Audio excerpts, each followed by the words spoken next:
সামনে আমার অবজারভেশন 2026-27 পর্যন্ত একটা অর্থনৈতিক মন্দা চলতে পারে।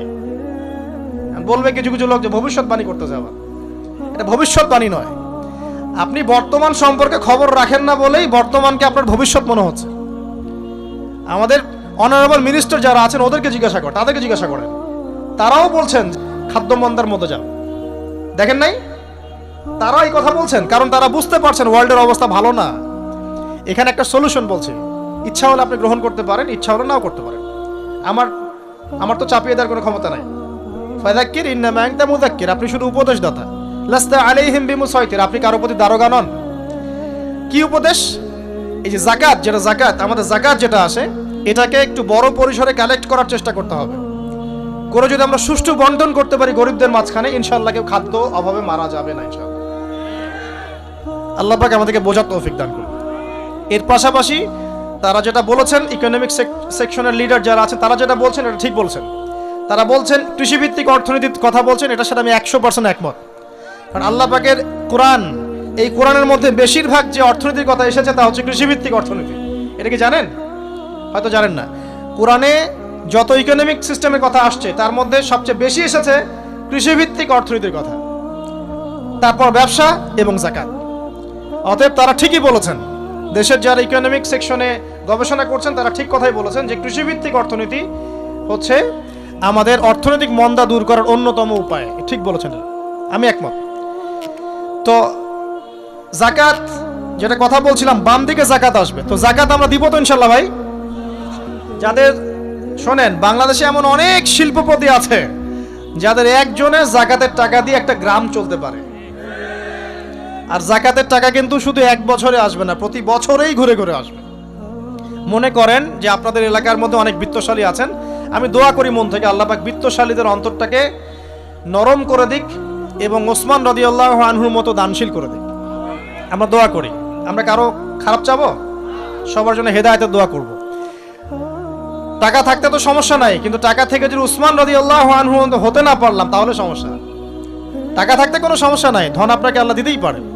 এই ধনটাকে উসমান গনি রাদিয়াল্লাহু আনহুর মতো আল্লাহর পথে বিতরণ করে দেন, ইনশাআল্লাহ আল্লাহ পাক আপনাকে জান্নাতুল ফেরদৌস দান করবেন ইনশাআল্লাহ। তো অনুরোধ থাকবে, দেখেন আপনারা যদি একটা এলাকার যাকাত কালেক্ট করতে পারেন, মনে করেন কথার কথা এখানে কিছু মেয়ে আছে যারা খারাপ পথে পা বাড়িয়েছে, আমার কথা বুঝতে পারছেন? আচ্ছা, এরকম পল্লী অনেক জায়গায় আছে না? এক বছরের যাকাতের টাকা দিয়ে সমস্ত যৌন মেয়েদেরকে কাজ দেয়া সম্ভব, কর্মে আনা সম্ভব। ওদেরকে কাজের ব্যবস্থা করে দেন, ওরা কখনোই সরকারের কাজ করবে না ইনশাআল্লাহ। কোনো মেয়ে এই কাজ করতে চায় না আমার মতে। কোনো মেয়ে চায় না যে ইজ্জত বিক্রি করে খাবো, কোনো মেয়ে চাবে? কখনো চাবে না। ওকে আপনি ভালো কাজের ব্যবস্থা করে দেন এই যাকাতের টাকা দিয়ে, দেখবেন ইনশাআল্লাহ সে ওই খারাপ পথ ছেড়ে দিয়েছে। অনেক দেখবেন দরিদ্র মানুষ আছে যে পড়াশোনা করার কোনো সুযোগ নাই, টাকা পয়সা নাই, পড়াশোনা করতে চায় কিন্তু টাকা পয়সা নাই, দিনের জ্ঞান অর্জন করতে চায়, দেশকে কিছু দিতে চায়, টাকা নাই। তাকে আমরা হেল্প করতে পারি না? পারি। অনেক মানুষ আছে মাদক দ্রব্য বিক্রি করছে, তাকে বুঝান, দিনের হেদায়েত দেন যে ভাই আমি তোমাকে আরো ভালো চাকরি দিব, ভালো ব্যবসা দিব, তুমি ছাড়বা কিনা? বলবো আমি ছেড়ে দেবো ইনশাআল্লাহ। বুঝালে ছেড়ে দেবে ইনশাআল্লাহ। এই যে মেগা প্রজেক্ট যেটা কথা বলি আমরা, আত্ম উন্নয়নমূলক বলেন, যুব উন্নয়নমূলক বলেন, বা কান্ট্রি ডেভেলপমেন্টের কথা বলেন, এখানে যাকাত একটা বড় শক্তি হতে পারে। তবে এটাকে সুষ্ঠুভাবে কালেক্ট করতে হবে এবং যাকাতের যে 8টা খাত আছে এই খাতগুলোতে সুষ্ঠুভাবে বন্টন করতে হবে। অমুসলিমদেরকেও যাকাত দেওয়া যায়, জানেন? অমুসলিম যদি কেউ থাকে, দরিদ্র, তাকেও যাকাত দিয়ে সহযোগিতা করা যায়। আমরা সহযোগিতা করি না বলেই তো ওই যে পশ্চিম থেকে লোকজন এসে সহযোগিতা করে খ্রিস্টান বানাচ্ছে এখন সবাইকে। আরো বাড়বে দিন দিন, দেখেন। কারণ আমরা তো সহযোগিতা করছি না।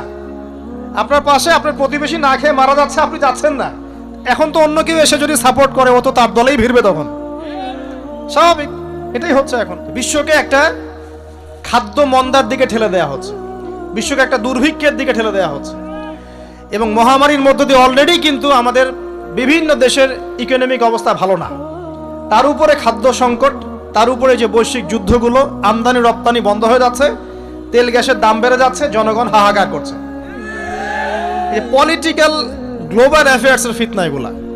তা আপনাকে এই জন্যই প্রথমে আমি একটা কথা বললাম যে ফিতনাময় একটা পরিবেশে একজন মুমিন যার অন্তর্দৃষ্টি আছে, যে কোরআন এবং সুন্নাহ দিয়ে এই বিশ্বের এই রহস্যগুলো উদ্ঘাটন করতে পারে, সে ভালো থাকতে পারে না।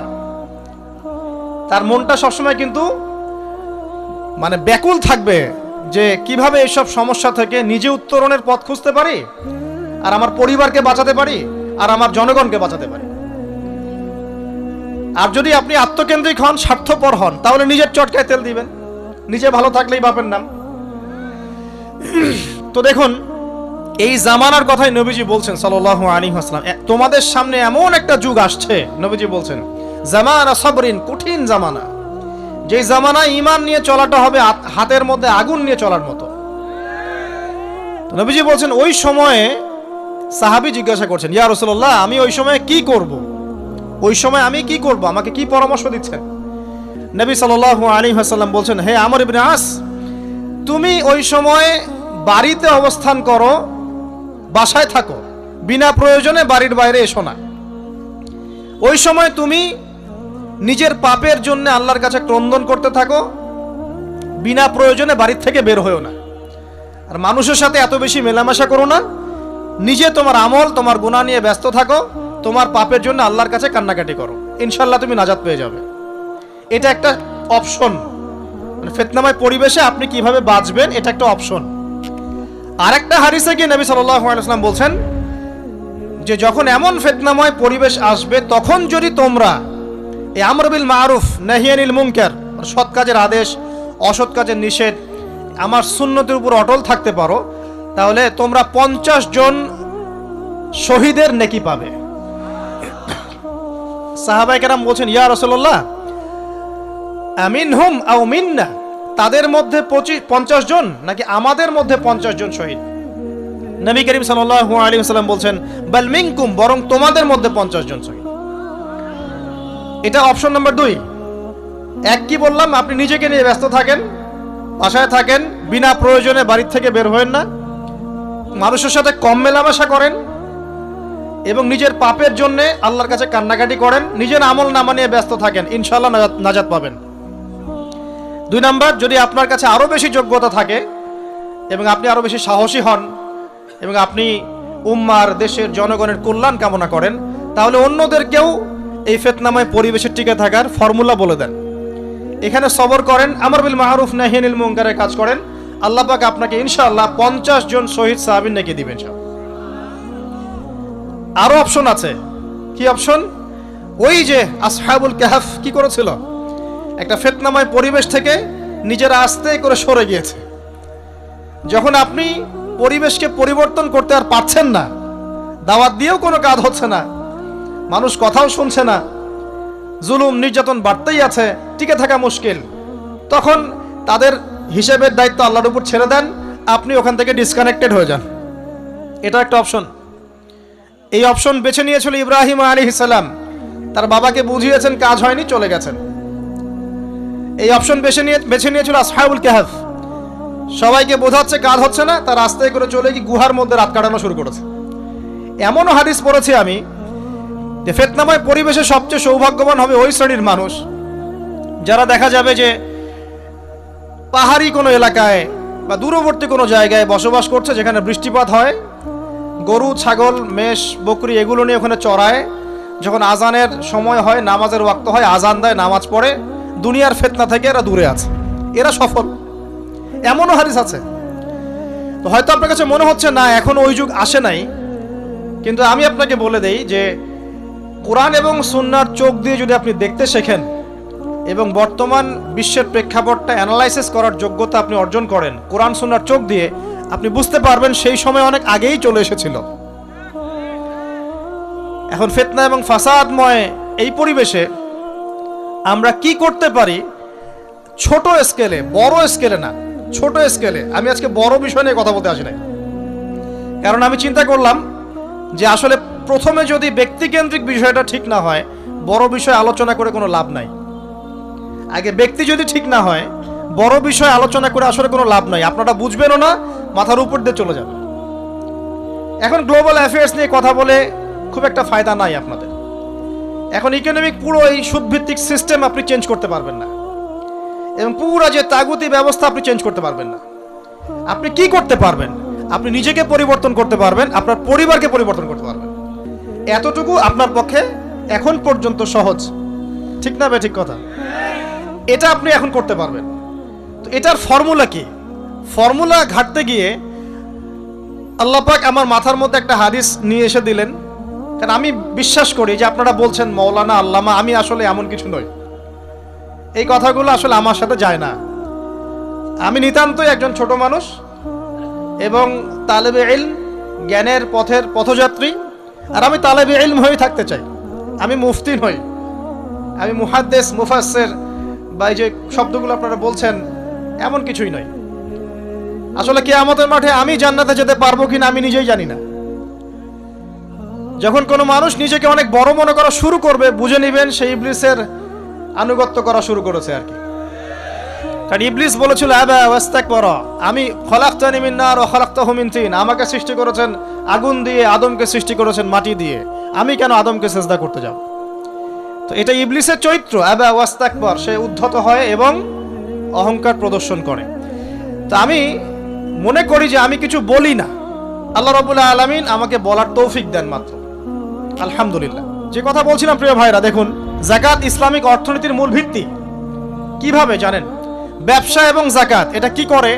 এটা একটা মার্কেটের মধ্যে সম্পদ ঘুরতে থাকে। আমি বুঝাচ্ছি আপনাকে। মনে করেন আপনি ব্যবসা করছেন এবং যাকাত দিচ্ছেন। যাকাত কারা দিবে? যারা যাকাতের নিসাব পরিমাণ সম্পত্তি রাখে, মানে কিছুটা ধনী তারা। তো তারা ব্যবসা করছে, মাশাআল্লাহ। ব্যবসা যখন করে, ব্যবসায় কি থাকে? লাভ থাকে, লস থাকে, লাভ থাকে, লস থাকে। লাভও হতে পারে আপনার, লসও হতে পারে। আর সুদে কি? শুধু লাভ, লস আছে? লস নাই। পার্থক্য বোঝেন। এখন ব্যবসা যখন আপনি করবেন, এই টাকা বা মূল যে ক্যাপিটাল যেটা বলে অর্থনীতির ভাষায়, এটা মার্কেটের মধ্যে সার্কুলেট করতে থাকবে। আজকে আপনি ধনী, লাভ করেছেন, কালকে লস করবেন, এই ধন আরেকজনের হাতে চলে যাবে। সে আবার ব্যবসা করছে, সে লাভ করলে সম্পদ তার হাতে থাকলো, লস করলে আরেকজনের হাতে। মানে এই মানিটা, ক্যাপিটাল যেটা, এটা মার্কেটের মধ্যে ঘুরতে থাকে, ঘুরতে থাকে। আজকে কেউ ধনী, কালকে কেউ ধনী, আজকে কেউ ফকির, কালকে কেউ ধনী, এভাবে। এখানে আল্লাহ পাক যাকে ইচ্ছা হয় ধন দেন, যাকে ইচ্ছা হয় দরিদ্র করেন। এটা আল্লাহ পাক নিয়ন্ত্রণ করেন। আবার এর মধ্যে যারা ধনী হবে তারা আবার যাকাত দিবে। কাকে যাকাত দিবে? যে গরিব তাকে। এই কারণে অর্থনৈতিক সাম্য থাকবে এবং টাকা, ক্যাপিটাল মার্কেটে সার্কুলেট করতে থাকবে। এটা হচ্ছে ইসলামিক ইকোনমিক্স। বুঝাতে পারছি না মনে হয়? আর রিবায় কি হবে? রিবায় কোনো লসের চান্স নাই। মানে এখানে ধনী আরো ধনী হতে থাকবে, গরিব আরো গরিব হতে থাকবে, প্লাস যাকাতও দিবে না। তখন সমাজের একটা অংশ অনেক ধনী হবে, আর একটা অংশ একদম মাটিতে পড়ে যাবে, কোনো ব্যালেন্স হবে না। এই কারণে বিশ্বের একটা অংশ, ওই বিশ্বের একটা বড় অংশ যারা সুদখোর, যেখান থেকে সুদ এসেছে, ওইটা আস্তে আস্তে ধনী হয়ে গেছে এবং বিশ্বের বহু কান্ট্রি আস্তে আস্তে দারিদ্র্য সীমার নিচে চলে আসছে। এটা শুধু ব্যক্তির ক্ষেত্রেই নয়, এটা সমাজের ক্ষেত্রেই নয়, পুরো বিশ্বেটা হচ্ছে। তো এই হলো রিবা এবং ব্যবসা ভিত্তিক, যাকাত ভিত্তিক ইকোনমিক সিস্টেমের পার্থক্য, বেসিক ডিফারেন্স। রিবার মধ্যে আল্লাহ পাক তার হাত উঠিয়ে নেন, আল্লাহ পাক সেখানে আর ইন্টারফেয়ার করেন না। ঠিক আছে, সুদ খাচ্ছ, তুমি তোমার মতো চলো এখন।